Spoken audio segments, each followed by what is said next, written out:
नमस्कार साथियों, कैसे हैं आप लोग। मुझे पूरा उम्मीद है आप लोग अच्छे होंगे। साथियों, उत्तर प्रदेश बीएड संयुक्त प्रवेश परीक्षा सत्र 2026-28 का ऑनलाइन आवेदन आज से शुरू हो चुका है। अगर आप भविष्य में शिक्षक बनना चाहते हैं, अगर आप टीजीटी का फॉर्म भरना चाहते हैं, पीजीटी का फॉर्म भरना चाहते हैं, नवोदय विद्यालय या केंद्रीय विद्यालय का अगर शिक्षक बनना चाहते हैं, या राज्य स्तर के जो भी शिक्षक भर्ती निकलती है, अगर उसमें भी अगर आप आवेदन करना चाहते हैं और शिक्षक बनना चाहते हैं, तो बीएड आपके लिए बहुत ही सुनहरा अवसर है। साथियों, इस अवसर को आपको नहीं गंवाना है। अगर आप ग्रेजुएशन आपका कंप्लीट है तो आपके लिए यह दरवाजा पूरी तरीके से खुला हुआ है। साथियों, एक और मैं बात बता दूं कि अगर आप बीएड की जो प्रवेश परीक्षा होती है तो उसको अगर आप गवर्नमेंट कॉलेज लेना चाहते हैं तो बढ़िया से आपको पढ़ना पड़ेगा, क्योंकि अगर ये प्रवेश परीक्षा निकाल देते हैं, अच्छा स्कोर आपका आ जाता है, सरकारी कॉलेज मिल जाती हैं, तो मिनिमम पैसे में आपका बीएड कंप्लीट हो सकता है। इस वजह से आपको तैयार करना है। अगर आपको गवर्नमेंट कॉलेज चाहिए तो अपने आप को पूरी तरीके से तैयार कर लीजिए, कम पैसे में आपका बीएड हो जाएगा। अन्यथा आपको तो 50 से 51 हज़ार जो लगता है एक साल का, वो तो लगेगा ही। साथियों, इसकी पूरी नोटिफिकेशन की चर्चा करेंगे। साथियों, ध्यान दीजिए, यहाँ लिखा है उत्तर प्रदेश बीएड संयुक्त प्रवेश परीक्षा 2026 और 28 की जो जिम्मेदारी जो यूनिवर्सिटी करा रही है, वो झांसी यूनिवर्सिटी को ये जिम्मेदारी पहले भी मिली थी और आज भी वही करा रही है। ठीक है, ऑनलाइन आवेदन शुरू हो चुका है 10 फरवरी, यानी 10 फरवरी से आज से आवेदन साथियों शुरू हो चुका है। उसके बाद छात्रों पर एक नया बोझ यही बढ़ा है कि भाई जितनी फीस आपकी लगती थी ना, उसमें 250 फॉर्म भरने का जो फीस लगती थी उसमें 250 रुपये की क्या हो गई है, बढ़ोतरी हो गई है। एक बहुत बड़ा इसी में बदलाव किया गया है। फॉर्म कब तक भरे जाएंगे, एग्जाम कब तक होगा, काउंसलिंग कब तक होगी, रिजल्ट कब तक आएगा, पूरा नोटिफिकेशन में मेंशन है साथियों। संभावित एग्जाम डेट भी जारी। सभी छात्र देखें पूरा सिलेबस, प्रोसेस, सिलेक्शन प्रोसेस वगैरह पूरी जो भी अपडेट है, सारी चीज़ें के बारे में मैं बताऊंगा साथियों। यहाँ ध्यान दीजिए, यहाँ जो नोटिफिकेशन है कब से इसका आवेदन होगा, कब तक होगा, इसमें कौन कौन सी मुख्य बातें हैं जिस पर आपको फोकस करना चाहिए। साथियों देखिए, यहाँ तो पहले है उत्तर प्रदेश बीएड संयुक्त प्रवेश परीक्षा सत्र 28। ये कौन यूनिवर्सिटी करा ली है भाई, बुंदेलखंड विश्वविद्यालय यानी झांसी को यह जिम्मेदारी मिली है। पहले भी वही करा रही थी। ठीक है, यह 2 साल का पाठ्यक्रम है आपका, जो 26 से चलेगा और 28 तक चलेगा।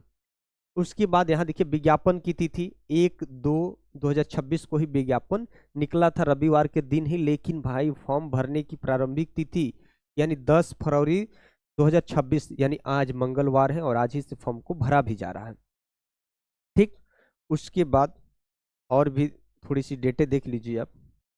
उसके बाद विलंब शुल्क के ऑनलाइन आवेदन की तिथि, विलंब यानी 5/3/2026 तक, यानी आप विलंब शुल्क के साथ ऑनलाइन आवेदन की तिथि को भर सकते हैं 5/3/2026 तक। उसके बाद विलंब शुल्क सहित आवेदन पत्र की अंतिम तिथि, उसके बाद 10/3/2026 तक। ये साथियों इसमें थोड़ी सी डेट बढ़ता रहता है। अगर आप विलंब शुल्क के साथ भी अगर आप फीस जमा करना चाहते हैं तो थोड़ा सा ये डेट हमेशा परिवर्तन रहता है। बस आपको ये याद रखना है कि 10 फरवरी यानी आज से आपका ऑनलाइन आवेदन हो रहा है, आपको आवेदन कर लेना है। प्रवेश पत्र डाउनलोड कब किए जाएंगे भाई, 20/4/2000 यानी 20 अप्रैल को आपका एडमिट कार्ड भी आ जाएगा। जब एडमिट कार्ड आ जाएगा तो परीक्षा की संभावित तिथि भले 26 दिया है, 6 दिन बाद दिया है, हो सकता है इसी डेट को होगा, लेकिन हो सकता है कुछ दिन अगर बढ़ना घटना होगा तो समय की बात है। लेकिन अभी तो आपको डेट मिल गई है कि भाई 26 अप्रैल को आपका एग्जाम होगा, दिन रविवार का।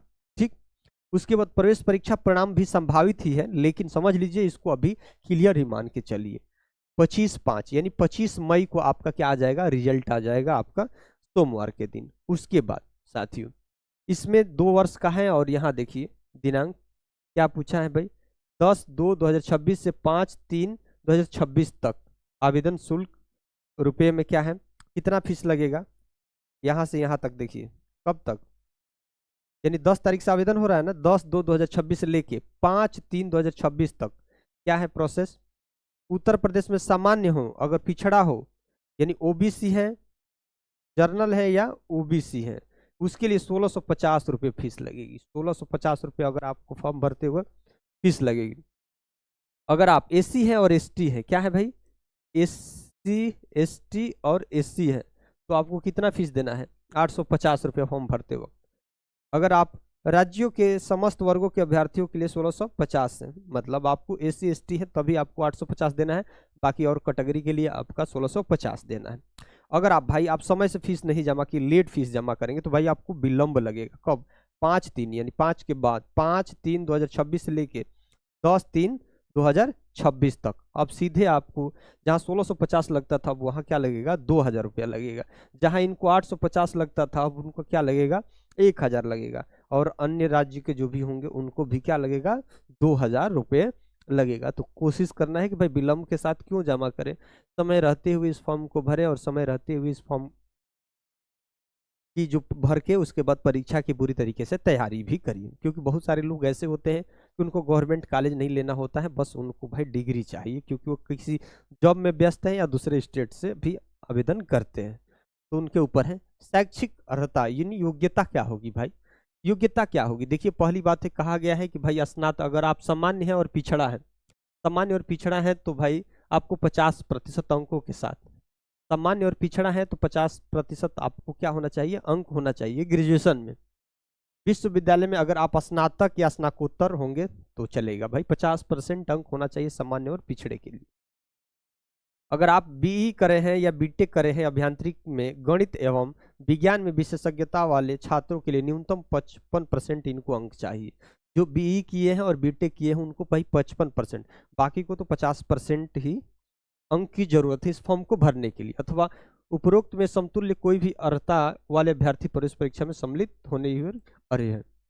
अब देखो जी, अगर आप SC हैं और ST के अभ्यर्थियों के लिए विधि द्वारा स्थापित किसी भी विश्वविद्यालय से स्नातक स्नाकोत्तर उपाधि उत्तीर्ण गणित एवं विज्ञान में विशेषज्ञता के साथ BE BTech स्नातक उपाधि या उपरोक्त समतुल्य कोई भी अर्हता में अभ्यर्थी प्रवेश परीक्षा में सम्मिलित होने योग्य, भाई योग्य है पूरी तरीके से। इसके लिए इनके लिए तो भाई कोई ऐसा नहीं दिया है परसेंटेज, इस नोटिफिकेशन में कोई ऐसा परसेंटेज नहीं दिया है, लेकिन ये मान के चलिए कि आपका 50% है, 45% है तो भी इस फॉर्म को भर सकते हैं। दृष्टि बाधित के लिए भाई 5% की क्या है? छूट है। उसके बाद संपूर्णानंद विश्वविद्यालय से अगर आप हैं अगर B.Ed कर रहे हैं तो भाई 50% अंक आपके पास भी होना चाहिए। महत्वपूर्ण नोट, ऐसे अभ्यर्थी जो 2026 में अर्हता परीक्षा में सम्मिलित हो रहे हैं वे इस प्रवेश परीक्षा में आवेदन करने हेतु अर्ह होंगे। ऐसे अभ्यर्थी में काउंसलिंग प्रक्रिया पूर्व न्यूनतम अर्हता आधारित करना अनिवार्य होगा। तो ये साथियों प्रवेश परीक्षा देंगे, रिजल्ट आएगा, उसके बाद काउंसलिंग होगा और रैंक के हिसाब से काउंसलिंग होता है, फर्स्ट काउंसलिंग, सेकेंड, थर्ड, ऐसे करके होता है। आप सरकारी कॉलेज लेना चाहते हैं साथ ही पढ़ना पड़ेगा, पढ़िए जम के, कम पैसे पे आपका एडमिशन हो गया। नहीं तो आप तो अगर B.Ed करना चाहते हैं सिर्फ बैठ गए तो भी आपका B.Ed हो जाएगा। काउंसलिंग में अगर बैठ गए तो एडमिशन आपका हो ही जाएगा, क्योंकि बहुत सारे ऐसे उत्तर प्रदेश में आपके बहुत सारे ऐसे कॉलेज हैं जो कि आपको सिर्फ काउंसलिंग लेटर उनको चाहिए। कितना रैंक है नहीं रैंक है इससे कोई मतलब नहीं है। B.Ed कर लीजिए, सुनहरा अवसर है, 2 साल बीतने में बहुत टाइम नहीं लगता है। बहुत सारे अभ्यर्थी सोचते हैं छोड़ो यार 2 साल बहुत है, 2 साल बहुत नहीं है, पता ही नहीं चलेगा 2 सेमेस्टर कब कंप्लीट हो गया। साथियों अगर पहली बार इस चैनल पर होंगे तो जरूर आप इस चैनल को सब्सक्राइब